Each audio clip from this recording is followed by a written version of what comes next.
મિત્ર, મુંબઈ તરંગના ખાસ અહેવાલમાં આપનું હાર્દિક સ્વાગત છે। આજે અમરેલીના ઇતિહાસ વિશે જાણીશું કે અમરેલીનો ઇતિહાસ શું છે। અમરેલીનો ઇતિહાસ બહુ ભૂતપૂર્વ છે। આપણે જાણીએ કે અમરેલીનો શું ઇતિહાસ છે। જી મિત્ર, અમરેલી જિલ્લાનું નામ અમરેલી શહેર ઉપરથી પાડેલ છે, જે જિલ્લાનું મુખ્ય મથક છે। નાગનાથ મંદિરના એક શિલાલેખ ઉપરથી જાણવા મળે છે કે અમરેલીનું પ્રાચીન નામ અમરવલ્લી હતું। મિત્ર, આ જિલ્લો ભૂતપૂર્વ વડોદરા રાજ્યનો ભાગ બન્યો હતો। તે પહેલા ઐતિહાસિક પૂર્વ ભૂમિકા વિશે બહુ જાજી માહિતી ઉપલબ્ધ છે।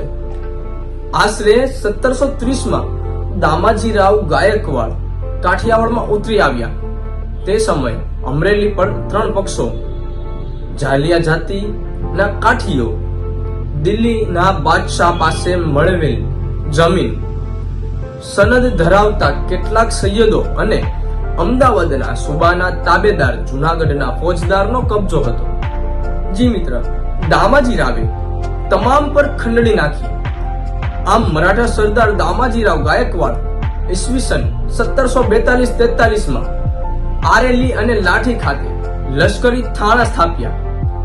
1820 સુધી ગાયકવાડ ત્રબા વિઠ્ઠલરાવ દેવરાજીનું કાઠિયાવાડ પર નિયંત્રણ રહ્યું। જી મિત્ર, 1949 સુધી અમરેલી વડોદરા રાજ્યનો ભાગ હતો।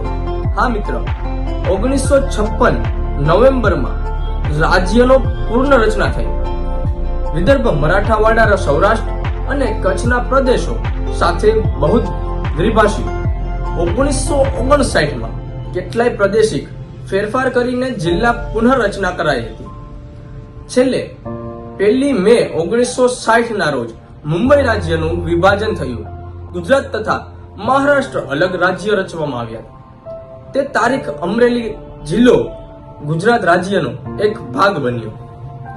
જી, આવી જ ઐતિહાસિક વાત સાંભળવા માટે મુંબઈ તરંગના ખાસ ચર્ચામાં આપ જોડાયેલા રહેજો।